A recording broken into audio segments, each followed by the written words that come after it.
This channel does not promote any violent, harmful, or illegal activities. All content provided by this channel is meant for an educational purpose only. নেতারা প্রকাশ্যে যে যুক্তি সাজান নেত্রী কিন্তু রেয়াত করবেন, এটা আমরা ধরে নিতে পারি।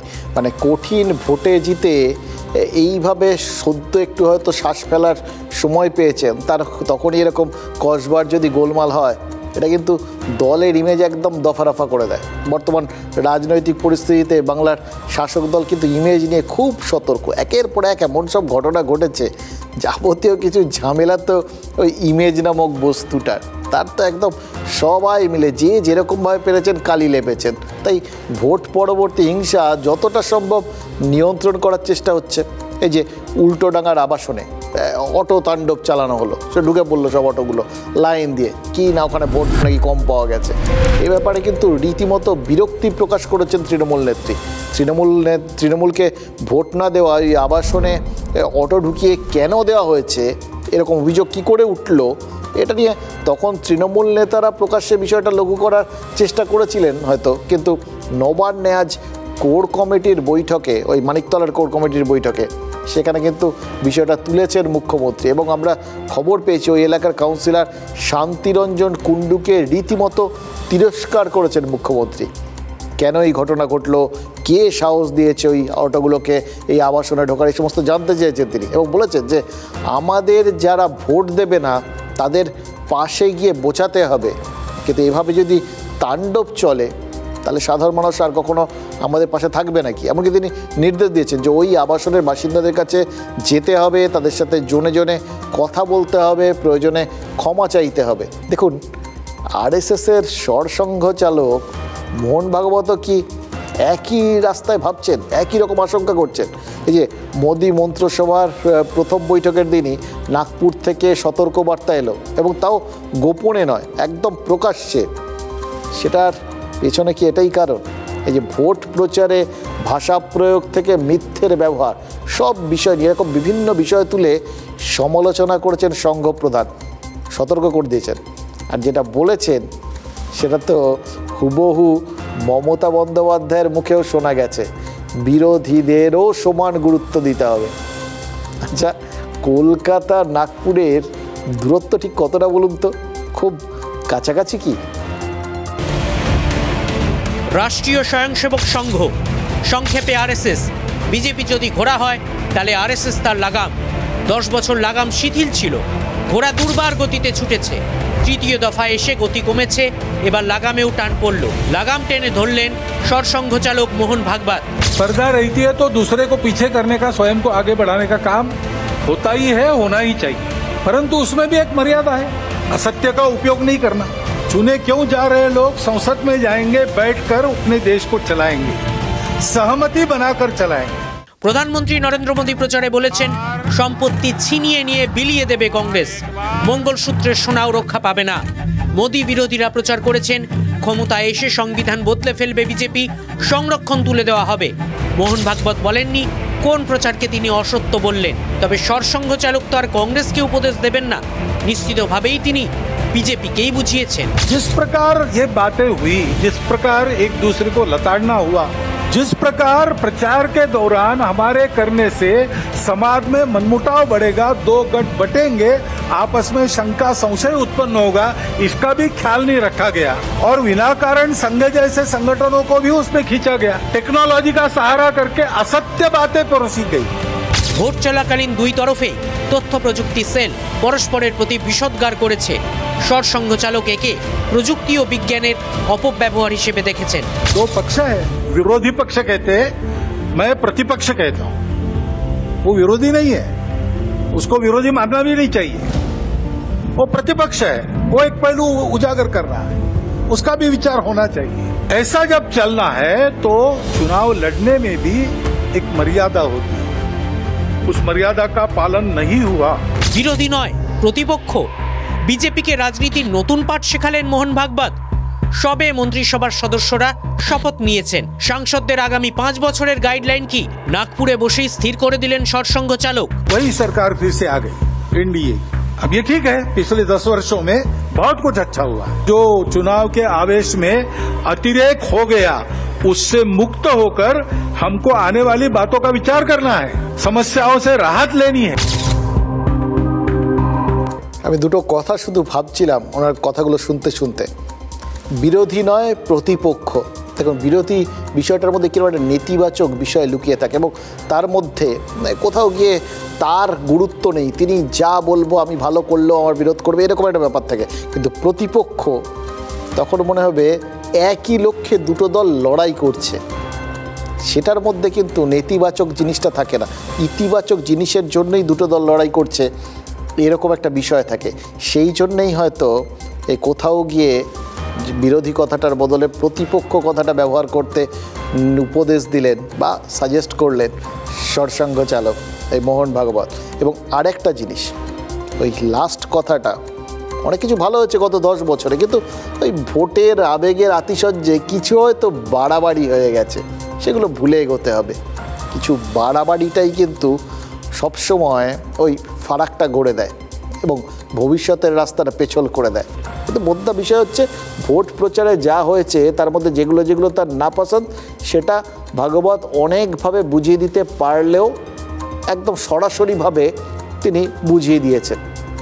আচ্ছা, এগুলো সরাসরি বুঝিয়ে দিয়েছেন এটা কেন, তার তো একটা ব্যাখ্যা চোখের সামনে দেখতে পাচ্ছি।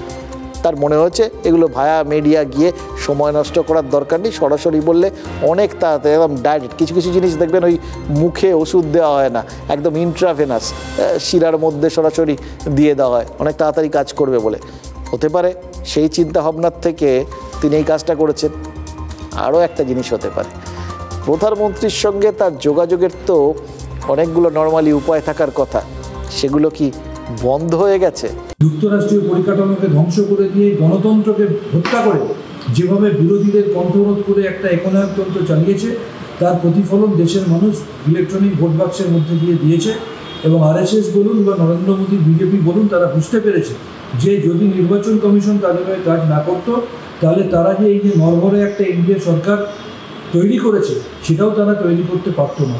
তাই বিলম্বিত বোধোদয় থেকে তাদের এই কথা বলে আমি মনে করি। সংঘ তার বার্তা প্রধানমন্ত্রীকে এই বিষয়ে মন্তব্য করবার বা প্রতিক্রিয়া দেওয়ার মতন ধৃষ্টতা ভারতীয় জনতা পার্টির একজন কার্যকর্তা হিসেবে আমার নেই। নিশ্চিতভাবে সংঘ তার মতামত প্রধানমন্ত্রীকে জানাতে পারেন, তারা সেটা জানিয়েছেন, কিন্তু এই ব্যাপারে অন্তত ভারতীয় জনতা পার্টির একজন কার্যকর্তা হিসেবে আমি কোনো প্রতিক্রিয়া দিতে পারি না। কি বুঝলেন? শঙ্কর ঘোষ সংঘ সম্পর্কে বিন্দু বিসর্গ কিচ্ছু জানেন না।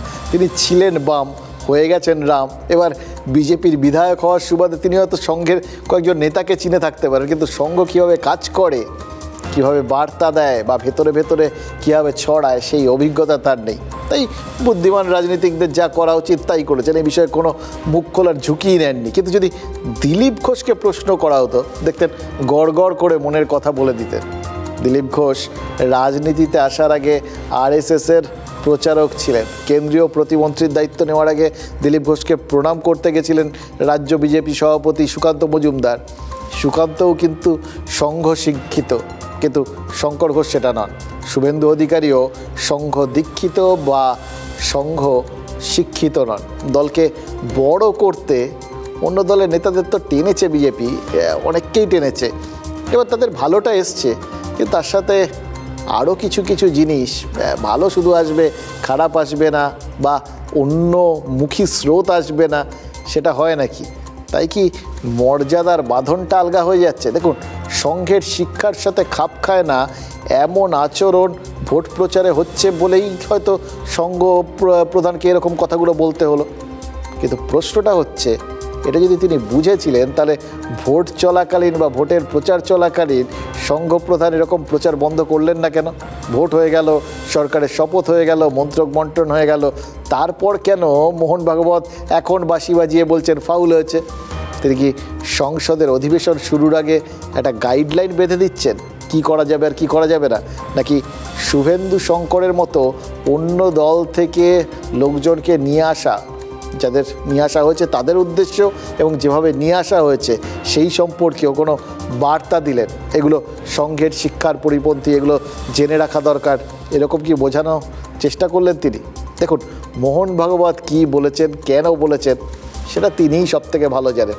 আর জানেন বিজেপির সেই নেতারা যারা সংঘ থেকে এসেছেন তারা এই ধরনের বার্তার সাথে পরিচিত।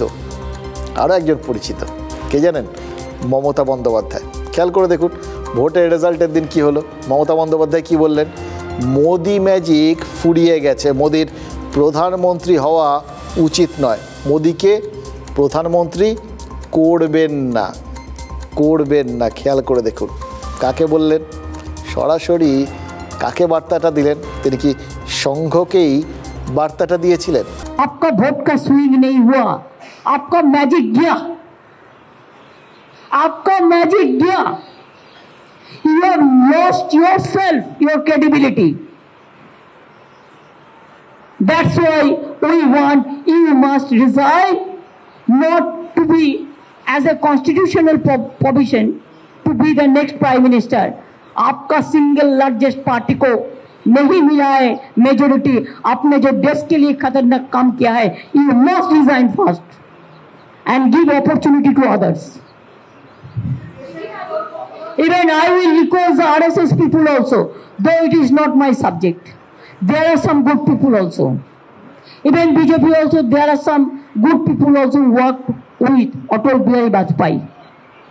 I will request them, this time, if you don't revolt, there will be no opportunity. So this is the time, please utilize. বিরোধীদের ভাবনা চিন্তাগুলো কি একের থেকে অনেকের মধ্যে ছড়িয়ে পড়েছে? এই যে বাংলার মুখ্যমন্ত্রী সেদিন যা ভেবেছিলেন, রাহুল গান্ধী কি আজ তাই ভাবলেন, তাই বললেন, নাকি তার থেকে আরও এক ধাপ এগিয়ে বললেন? এই যে নরেন্দ্র মোদী বারাণসীর থেকে জিতেছেন, কিন্তু বিজেপি সংখ্যাগরিষ্ঠ দল হলেও বা এনডিএ সরকার গড়ার মতো আসন পেলেও তার ভোটের যে একটা ব্যবধান ছিল সেটা কমেছে।